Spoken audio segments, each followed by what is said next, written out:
दोस्तों, मैं अरविंद कुमार निषाद आप लोगों को एक नई वीडियो के साथ में एक नए ज्ञान विज्ञान की बात करता हूं। और जो चुनाव के बाद नई सरकार गठित हो, मैं उससे चाहता हूं और मेरी अपेक्षाएं हैं उससे, और कि यहाँ के जनता के लोगों के लिए यह एक वरदान साबित होगी टेक्नोलॉजी। इस टेक्नोलॉजी के माध्यम से आप जो है इस देश की तमाम जो अव्यवस्थाएं हैं उनको सुचारू रूप से आप व्यवस्थित कर सकते हैं। वो है आपकी जीपीएस प्रणाली। जीपीएस प्रणाली के तहत मैं इसलिए कह रहा हूं काम होने के लिए, क्योंकि बढ़ती हुई जनसंख्या के आलम में आज के परिवेश को देखा जाए तो इस बढ़ते हुए जनसंख्या के क्रम को अगर नियमित रूप से जमीन से उनकी तुलना की जाए तो जमीन नहीं बढ़ रही है, बल्कि जमीन पर विवाद बढ़ रहे हैं। जमीन के लिए विवाद बढ़ रहे हैं, क्योंकि जनसंख्या बढ़ रही है। तो जनसंख्या जब बढ़ रही है तो इनको जमीन चाहिए रहने के लिए, और जमीन चाहिए उनके भोजन पानी की व्यवस्था के लिए, और उत्पादन करने के लिए ढेर सारी चीज़ों के लिए आवश्यकता है ज़मीन की। और ज़मीन पर इसीलिए ढेर सारे विवाद उत्पन्न होते चले जा रहे हैं दोस्तों। और इस जमीन के निर्धारण को लेकर के जो व्यवस्था है आज, जो नियंत्रण प्रणाली है आज सरकार की, वो फेल मैं समझता हूँ 100 में 100%। अगर उसके साथ में काम होता है तो ये प्राचीर व्यवस्था है, और ये प्राचीर व्यवस्था जो है इसको मैं समझता हूँ कि हटा करके जो नवीन युग है, जो साइंस और टेक्नोलॉजी का ज़माना है, उसके तहत इस व्यवस्था को लाया जाए। उसे जीपीएस एक्टिवेशन की प्रणाली कहते हैं। और जो जीपीएस एक्टिवेशन की प्रणाली है वो ये है कि इस धरती को अगर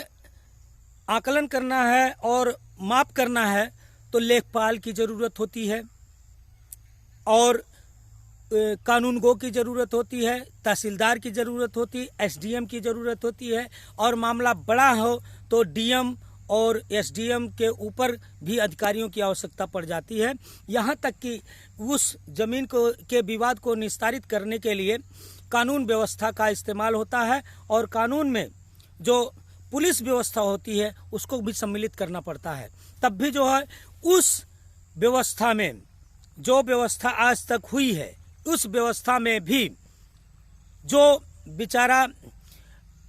हतप्रभ होता है, जो हतोत्साहित रहता है, जो जमीन पर विवादित जमीन पर जो कुल मिला करके बेचारा निर्णय नहीं पाता है, जो न्याय नहीं पाता है, जिसकी जमीन अपने जमीन के लिए जो बहुत ही ज़्यादा परेशान होता है, यानी कि जो जिसको लोग प्रताड़ित करके उसकी ज़मीन को लेना चाहते हैं, इन सभी व्यवस्थाओं में जो अमीर होता है वो गरीबों पर जो है हावी होता है, और अमीर व्यक्ति जो है गरीब को प्रताड़ित करके उसको नियंत्रित करवा करके आज की व्यवस्था में उसकी ज़मीन को हड़प लेता है, चाहे थोड़ा चाहे ज़्यादा। आज व्यवस्थाओं में ये सबसे गंभीर व्यवस्था है, और इस गंभीर व्यवस्था को जो जीपीएस प्रणाली है उसको लाने की बहुत ही अति आवश्यकता है। जीपीएस प्रणाली का ये कार्य है कि वो जो आज तक सरकार के पास जो मैप बने हैं, जो नक्शे बने हैं, उन नक्शों को जीपीएस के तहत एक्टिवेट कर दिया जाए।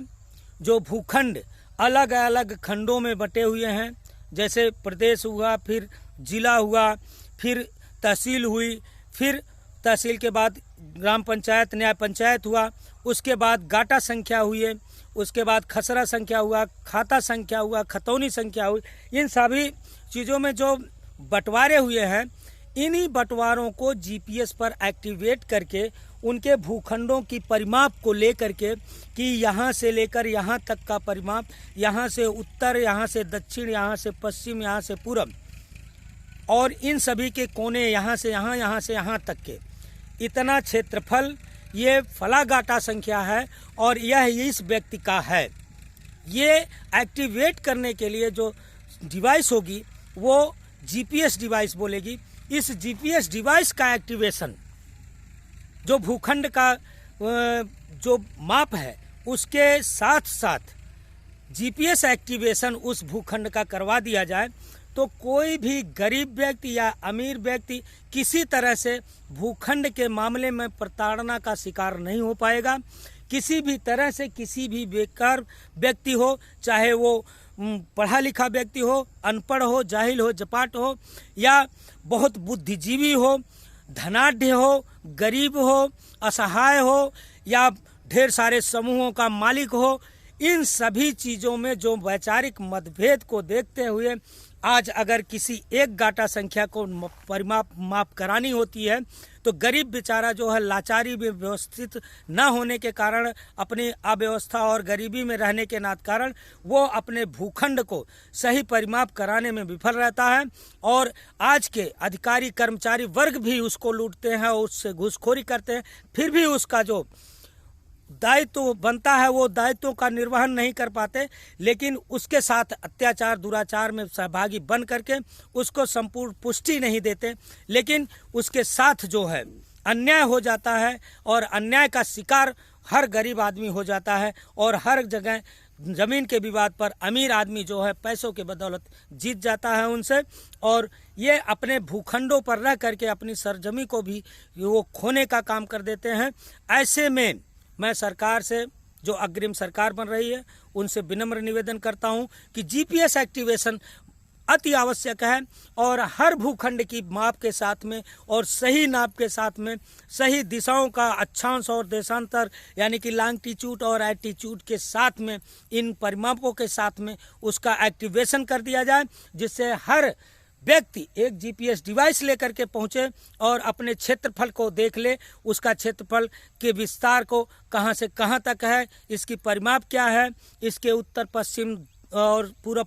दक्षिण ये कितने दिशाओं में कितने दूरी में फैला हुआ है हमारा क्षेत्रफल, इन सभी चीज़ों की जानकारी के लिए जीपीएस एक्टिवेशन होना जरूरी है, ना कि धर्मवाद, राजनीतिवाद और जातिवाद की राजनीति से ओतप्रोत होकर के जो सरकार बनती है वो इन सभी विषयों पर चर्चा का विषय बनती है और इन सभी विषयों पर महंगाई, बेरोजगारी, मजदूरी, गरीबी, सभी आलमों पर सभी लोग बोलते हैं, लेकिन इन सभी से हट करके ये काम करने की आवश्यकता है। और इस काम को करने के लिए मैं अरविंद कुमार निषाद सबसे आगे आना चाहता हूं और मैं जिसके साथ भी जुड़ा हूं, जहां पर भी मैं हूं, मेरा वजूद आप लोग बनाएंगे। आप लोगों से जो वजूद मेरा बनेगा, आप लोगों के लिए ये उत्तम व्यवस्था सर्वप्रथम मैं लेकर के आऊंगा। पूरे हिंदुस्तान की ये व्यवस्था मैं बदलने की कोशिश करूंगा और पूरे हिंदुस्तान की व्यवस्था को बदलने के लिए आप लोगों के सहयोग की जरूरत है और किसी की जरूरत नहीं। आप खुद सोचें, आप खुद समझिए, आप खुद इस चीज के निर्धारण को तय करिए, क्योंकि आगामी समय में आप लोगों के बच्चों का भविष्य उज्जवल और उत्तम होगा, सुखमय होगा, आनंदमय होगा। इन्हीं सभी शब्दों के साथ में नमस्कार दोस्तों, धन्यवाद, जय हिंद, जय भारत।